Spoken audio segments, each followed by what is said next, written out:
Right, 8:30, Monday morning. And I've had this one waiting for a long time.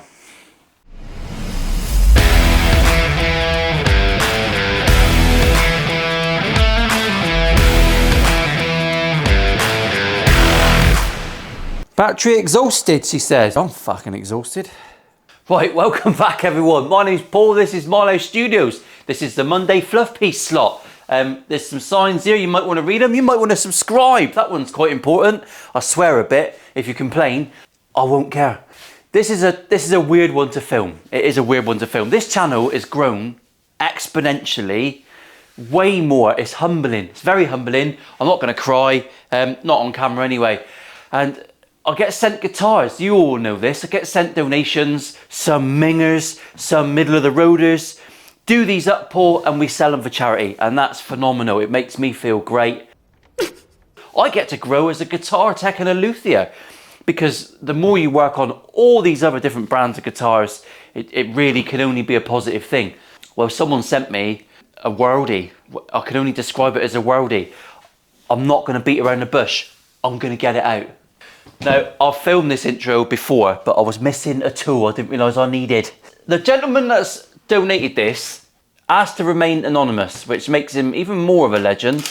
This was one from Guitar Gear Giveaway. You've all seen that website. It's a raffle site, and it's worth a couple of £1,000. And it's rather marvellous. A PRS, don't worry, I've got all the bits.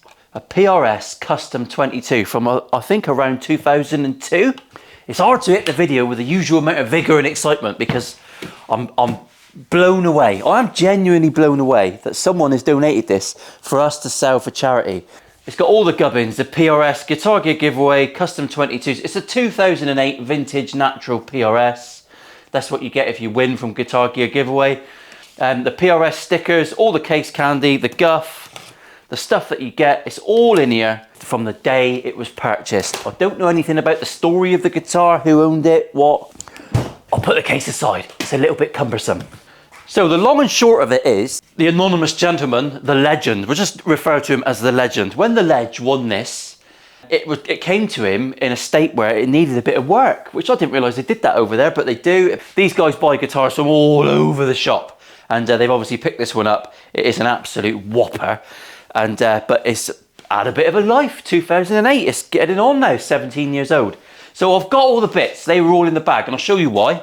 The ledge was going to actually do all the work on this guitar himself, but he watches the channel. Afternoon legend. And he ultrasonic cleaned all the parts, took them all apart, so that's brilliant. That's one gadget I haven't bought yet. I'm a bit of a gadget knob. So everything's spanking and clean and lovely. It's literally everything. All the grub screws have come out of the bridge, everything. So we've basically got to put this guitar together. The reason that the gent was going to do some extra work on this guitar is because there's fretwear on the high E. Someone's played this guitar a fair bit, but it has got sausages. The ledge also sent some fretwire, some proper sausages from Music Lily. Never used Music Lily's fretwire, not sure about that myself, but it's there, lovely jubbly. The geezer thought of everything. He didn't want to do the fret job himself. PRS glues in the frets to within an inch of its life, so it's a daunting little job.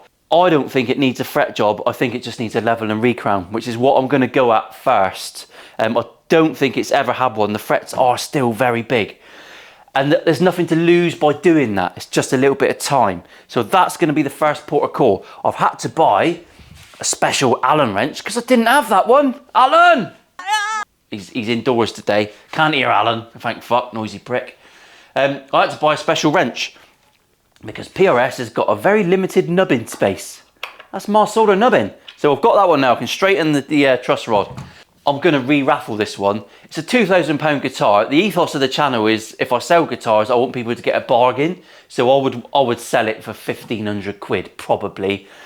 The guitar market, as we know, is on its ass at the minute anyway. So it starts live today. It's going to run for a month. I'm going to keep it to £2.50 a ticket. So the first thing we've got to do to this beast is the frets. So I'm going to do the fret job first. Obviously it's a fixed in neck, so I can't just fucking whop it out over there. So we're going to have to do it here. Not my favourite way of doing it, but we'll put it on a cowling.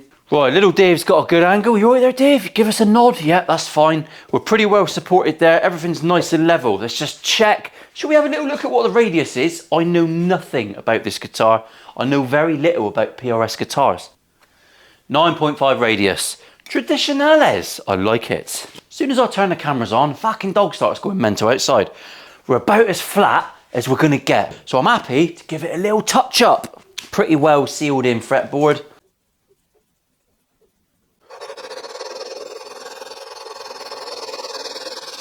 So initially I can see we've got some low spots on the frets. There's definitely a bit of fall away on these frets, I think.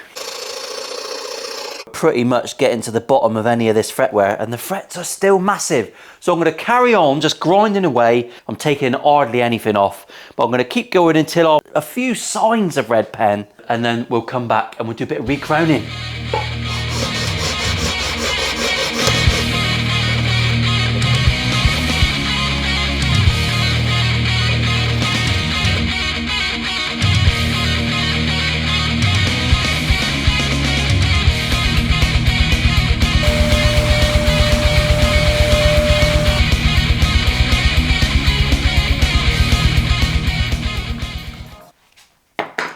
Right, back on the streets. Frets are all beautifully shiny. Everything's hanging out, so I'm going to be super gentle. But they're fine. We've rescued that. There was an unusual amount of fretwear just on the high E. High E? No idea why.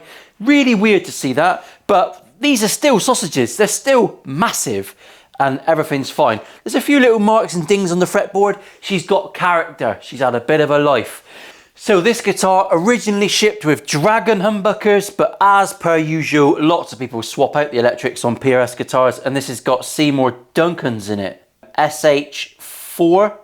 I need some springage. We need some springage. How the fuck can I make this video interesting? Oh, I've got no idea. Basically, we're going to screw this thing back together now. The frets are rescued. That was the only point of contention, and it wasn't a point of contention. They're fine. Like I say, it's a bit of use. She's had a bit of love. I'm fine with that. Right, so first things first, let's just go through it methodically, shall we? I need to take these pickups out of the pickup rings because the springs are not in there. I'll do one at a time.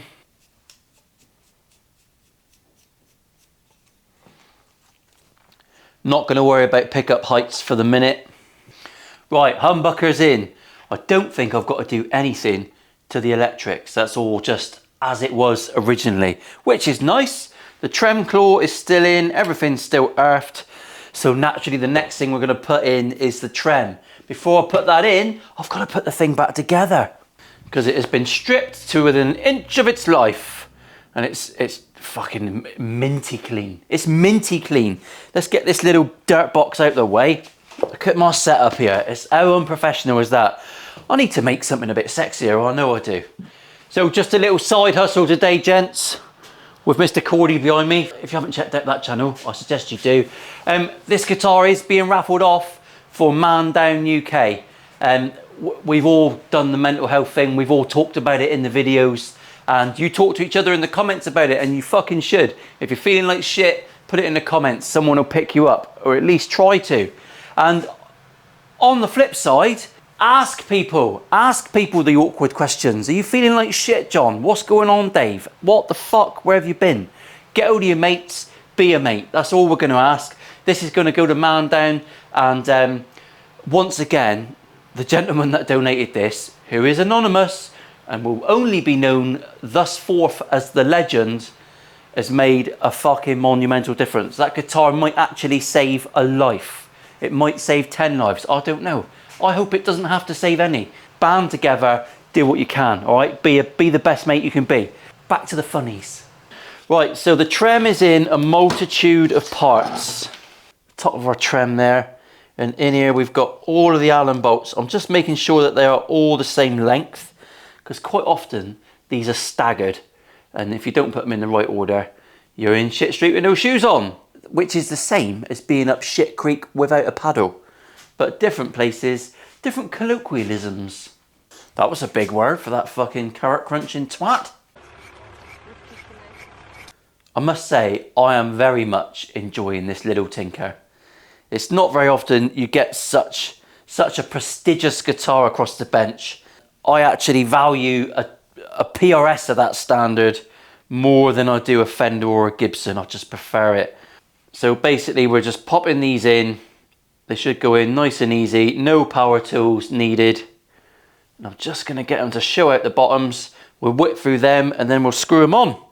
Okay, so we've put her back together again. That was fairly simple, wasn't it? Easy job. It is a 6 screw, quite traditional looking trem, so that's quite an easy little fix. Everything goes together. I've tried to line up, there's a bit of wear on the finish there, and I've tried to make sure that's in the right order from when the day it's been, because someone's obviously worn that playing it. And I happen to think that's pretty fucking cool. Someone's worn that with playing. This guitar has been played by someone who knows what they're doing. Definitely more than me. When you're putting things back together like this, make sure you've got some half decent screwdrivers. Make sure you're using the correct screwdrivers for the screws. Right, because guitar manufacturers, especially hardware, the screws sometimes are shit. Now this is falling in, it's fine.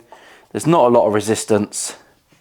Now basically with these screws, you're just going to be going down until the trem moves and raises off the back, and then just undo it again and relax it.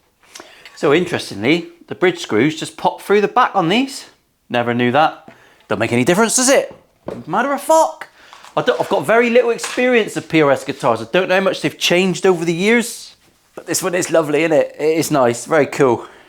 So the legend has even labelled up the tuners. So I don't know whether it's because they're geared or whether it's just in case they're geared. I don't know. I'm just making sure that they're not staggered. Beautiful, beautiful. The gent that took this apart, and you know who you are because you're watching, I'm appreciating everything you've done.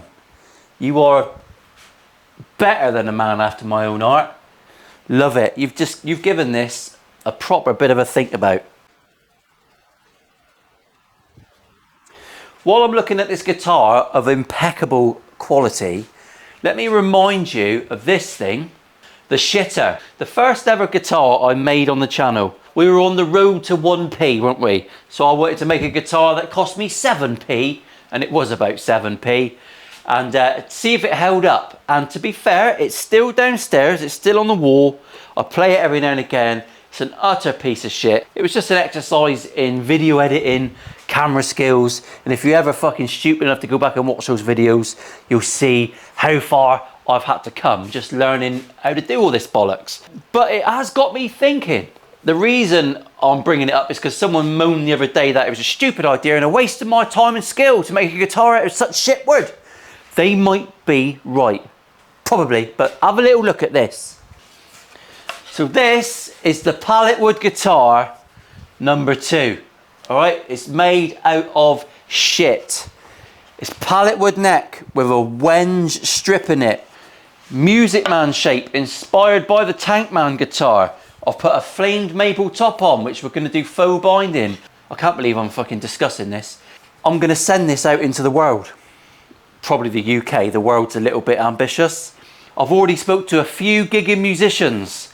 If you want to join the Facebook group, any gigging musician can borrow this guitar for 2-3 weeks. The only caveat is you have to gig it and you have to help the next artist get hold of it, either by posting it or dropping it off to someone, whoever, I don't care.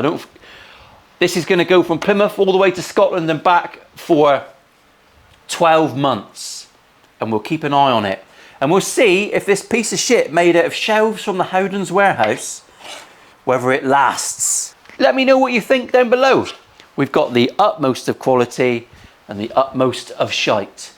Let's see if that lasts. It's not very funny, today's video, Paul. It's not. This is a serious guitar. It commands a little bit of seriousness, doesn't it? I'm not sure if seriousness is a word, but fuck it, who cares? Whoo! Strap locks. Longest screws I've ever seen for a strap lock in my life. Well, I've just discovered something weird. I was wondering, you can call me thick, that's fine. I didn't know what they were for. Little black screws. Well, this might be the earliest form of a lock-in tuner I've ever seen. I did think they were a bit fucking ugly from the top. Look, they screw in from the top and lock in. What an ugly way of doing it. But ingenious, another example. of why this guitar is a little bit ahead of its time. I suppose if you're not a PRS fanboy, you're not going to know. Are they PRS tuners? Yeah? Tiny little angled holes in the trem block. Everything I find on this, I just can't help but thinking it's all planned. Like Mr. Reed Smith's had a little think about that. How can I do that? How can I make it better? She's got a bit of age, so we'll put 28 grams worth of deoxit in there. Just give her a little squeeze in the pots. Oh, you shouldn't use deoxit, you should use contact cleaner. Oh, you can't use contact cleaner, you should use fucking Wonder Wipes. None of you Sparkies agree with what we should use on potentiometers. So I've decided that you can all fuck off.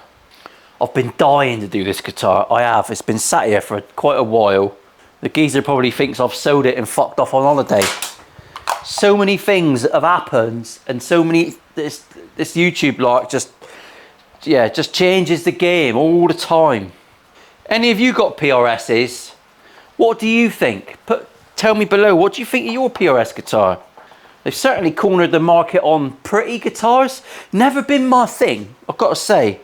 If I'm walking into a guitar shop, the PRS isn't the one that catches my eye. Ironically, the only other PRS I've ever worked on was a wood library, which was like, I think 8,000 or 9,000 quid. And that was the same for me. And everything on it was just perfect. It was the quality was absolutely lovely. I prefer this one because it's a little bit less crispy. It's had a bit of...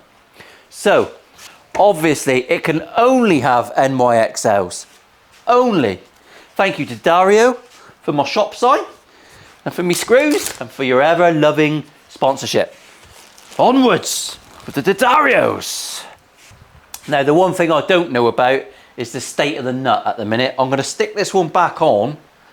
It might be worn, it might be a bit low. I don't know until we fit the bugger. So I'm going to string her up. We'll click our fingers, she'll be strung up, and then we'll come back and I'll just give it a preliminary strum. We'll make sure it's working and we'll set her up. Then it's on to the demo, which I've been waiting months to do. It's just been sat there screaming at me. Truss rod cover and waggle stick still in the pot. Nothing was missing, everything was right. I'll see you in 2 seconds. Click. So it's definitely geared tuners and they're quite aggressive. I'm now going to adjust the bridge. The trem is not floating. Anyone can set the trem up to be a floating trem. I'm not much of a trem guy. I tend to leave it decked anyway and just use it to lower. But you can set it up 1 mil floating. That's up to the end user. Setups are so individual and it depends on how you want to play the fucker. But I'm going to adjust the action. This is the easy part. Here's the tip for the day. I'm going to set the action on the 2 E strings. High E and low E, right? That is it. Then I'm going to use a radius gauge to set the rest of them because the strings should match the fretboard. So we're going to set these outer 2 and I'm going to raise these up until everything is nice and equal. That's it. There's no rocket science there. 1.4 on the high E. That's fine with me. I like a 1.4. And I'm aiming for 1.6 on the low E. 1.6 to 1.7. And that is proper middle ground for a lot of guitarists. Obviously, if you're a Mr. Widdly Widdly and you want to go super low, you're probably a bit of a dab hand at all this anyway, and you'll be setting up your own guitar. 1.7, that's fine. So we've got our 2 saddle heights. Now I'm just going to get down to eye level slowly because I'm getting old and just check these out.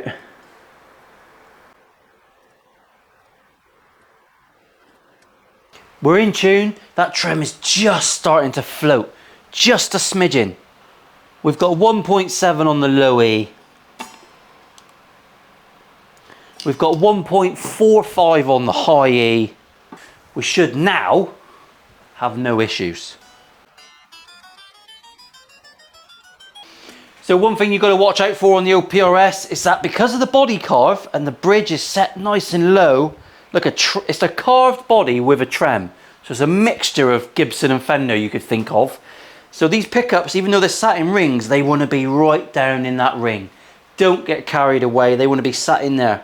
Because you might think that you're fretting out, but you're not. It's because the string is getting caught on the magnet of that humbucker.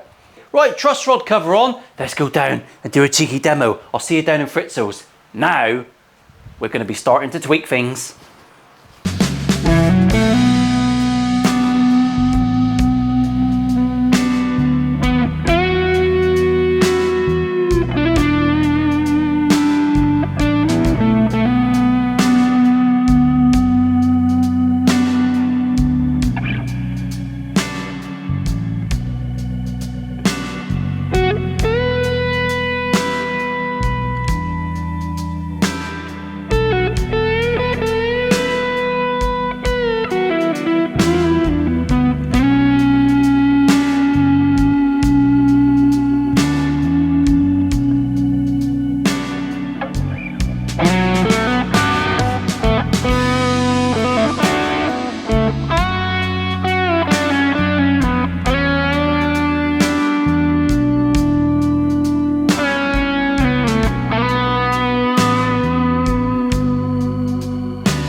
I just had a load of fun down in Fritzl's. Fucking what an absolute guitar.